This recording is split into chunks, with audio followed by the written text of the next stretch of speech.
Hola oyentes de Radio Sefará, tenemos el gusto de tener en los micrófonos a Julio Levit Koldorf. ¿Qué tal, Julio? Hola, ¿qué tal? Buenas tardes. Actualmente tú te encuentras en Alemania, pero has vivido muchos años en España, precisamente en Aragón, donde te has desempeñado incluso como vicepresidente de una asociación judía, ¿no? Así es. Llegué a ser el vicepresidente de la ONG Sefarad Aragón, que es la única ONG judía de la comunidad autónoma. Bueno, convocamos en esta vez, ya teníamos muchas veces ganas de hablar contigo, pero esta vez encontramos una muy buena excusa porque se ha publicado un artículo tuyo en el Jerusalem Post titulado, aunque esté en inglés, dice: "El antisemitismo es un pogrom mediático". El título ya de por sí es contundente, pero cuéntanos un poco la historia, porque no es solamente un pensamiento, sino que esto viene de un proceso, ¿no? Sí, como desarrollo al principio del artículo, toda esta idea surgió a raíz de una convocatoria que nos hace la Comisión Europea en contra del racismo y la xenofobia, eh, para convocarnos y asesorarlos respecto de las situaciones de las comunidades judías en Europa y en España particularmente. La razón de este tour que hizo la Comisión Europea fue el resultado preliminar de la primera encuesta global continental que hizo la Unión Europea respecto del antisemitismo en Europa desde el punto de vista de los judíos mismos. Aparentemente, cosa que para nosotros los judíos no era ninguna novedad, pero para los funcionarios europeos les resultó un absoluto shock entender los resultados de esta encuesta. Los resultados de esta encuesta, como yo recuerdo, fueron terriblemente contundentes a un ratio de a un 90% de las personas habiendo experimentado antisemitismo de una u otra manera. Pero lo que era realmente novedoso es la percepción de parte de los mismos judíos del antisemitismo emanado y proveniente de parte de los medios de comunicación. Entonces, al, al, al hablar con estas personas, eh,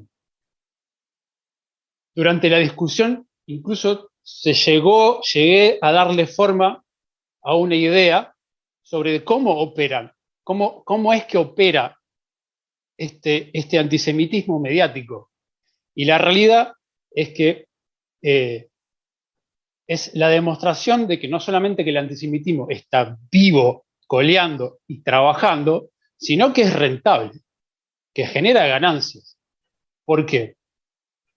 Los productos de comunicación de cualquier medio, ya sea de la BBC, de la Deutsche Welle, de cualquier televisión o radiodifusión que usa plataformas mediáticas, ya sean redes sociales como la televisión misma, los productos mediáticos son fragmentos de la realidad extraídos, seleccionados a propósito, cortados, editados y presentados al público como si fuese un menú de fast food, ¿verdad? Y eso es lo que la gente consume cuando mira medios, así sea diario, televisión, internet y redes sociales, llámese Facebook, YouTube, Twitter, etcétera. Son productos. Entonces, la cuestión surgió en entender cómo funciona esto. Y llegué a la conclusión de que el antisemitismo es el motor que hace a los productos de comunicación funcionar como un commodity. Un commodity es un producto financiero que genera rédito de forma automática. Eso es lo que lo convierte en un commodity, como el gas o el petróleo. Entonces, ¿cómo hacer? La pregunta era, ¿cómo hacer para que un compendio de imágenes y palabras funcione de manera automática justamente como un commodity lo haría? La respuesta es mediante el lenguaje de la polémica y la controversia, mediante medios de comunicación que juegan con el inconsciente colectivo y las intuiciones todavía remanentes en la psiquis colectiva, mediante lenguaje polémico y controversial, generan una infinidad de reproducciones, una infinidad de clics que convierte a la información en un loop, y de repente, entonces, un producto de comunicación se transforma en un commodity. Y lo verdaderamente aberrante es que se esté usando estas intuiciones todavía latentes en la sociedad, como el antisemitismo, como para darle rédito económico a palabras e imágenes. Ahora, este mecanismo que tú describes es un mecanismo que, por ejemplo, ahora lo estabas describiendo y se me hacía también como una forma de explicar también el tema de cómo se aborda el tema de la pandemia, o en España últimamente que tuvimos estos sucesos con el volcán de La Palma, como que creando un tema polémico para que la gente se intervenga de forma emocional, ¿no? en este tema. Pero lo que tú señalas es que respecto al antisemitismo estamos hablando de una población, no estamos hablando de un tema en abstracto como puede ser el clima, como puede ser la economía o como puede ser incluso la política en abstracto, ¿no? Sí, no solamente eso, no solamente una población, no solamente un grupo humano, estamos hablando de la minoría minoritaria. O sea, una minoría en la cual las asociaciones, las instituciones y los estados deberían protegerla más, es la más expuesta a este tipo de ataques ideológicos y de palabras desde grupos de comunicación gigantescos. Sin ir más lejos, hace 2 días, el Instituto Simón Wiesenthal, que es el Instituto Mundial de Lucha contra el Antisemitismo, el que ha perseguido y el que ha encontrado a los nazis que todavía existen, los ha llevado a juicio, ranqueó en tercer lugar, después de la República Islámica de Irán y de la organización palestina radical Hamas, a la BBC, la compañía de radiodifusión del Reino Unido, como en el tercer puesto del antisemita del año, por el contenido irrefutablemente antijudío que durante todo 2020 y 2021 ha promulgado. Es una situación terrible. Claro, porque aparte tú, cuando mencionabas al principio las cadenas de televisión, no estabas mencionando una revista de neonazis marginal, que con muy pocos abonados, sino que mencionaste la BBC, Deutsche Welle, que son cadenas no solamente de gran alcance, sino algunas de bandera, como quien dice, ¿no? Que representan también al propio país, en este caso al Reino Unido, o Deutsche Welle a Alemania, o en el caso de España, Televisión Española. Y son también en estos círculos periodísticos donde se plantean estos mecanismos que tú asemejas a los mecanismos de la economía en las bolsas, ¿no? A los commodities. Sí, bueno, en realidad esto precede todo aquello. Aquello que funcionó en el pasado, por ejemplo, en la Europa medieval cristiana, como aglutinador político, como lo era el antisemitismo, este chivo expiatorio que funcionaba para aglutinar políticamente a la población de los territorios en Europa, y que lo mismo sucedió y todavía sucede en muchas partes del mundo islámico en años recientes y hoy en día, es algo que lo vemos que todavía persiste y que tiene utilidad. Antes para agendas políticas y hoy para agendas de rédito económico, por ejemplo. Y hay una razón por la cual, con todas incluidas todas las mociones internacionales, institucionales, contra el antisemitismo, como por ejemplo la definición de antisemitismo de la Asociación para la Recordación del Holocausto, incluso con esto, además a lo que se ha tenido que llegar, ¿verdad? Para finalmente poder empezar a atacar esta guerra ideológica, esta guerra de ideas y esta guerra de palabras, y este ataque sin tregua a la minoría minoritaria.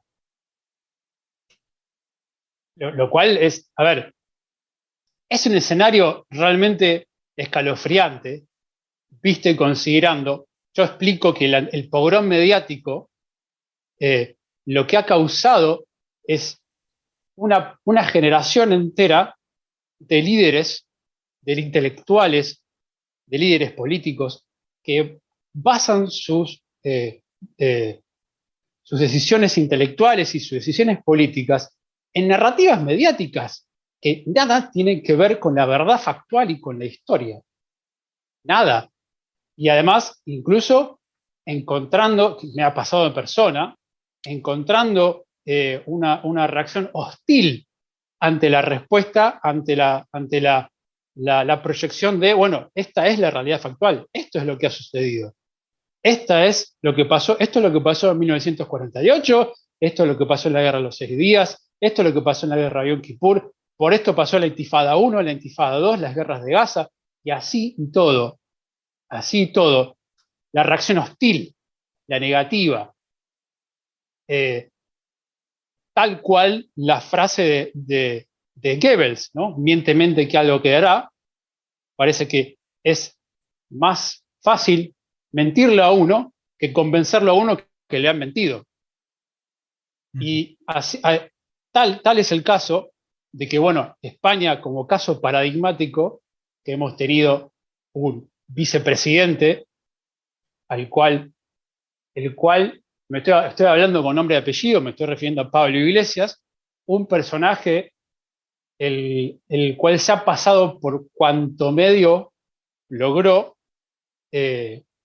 difundiendo unas alucinaciones antisemitas incontrastables.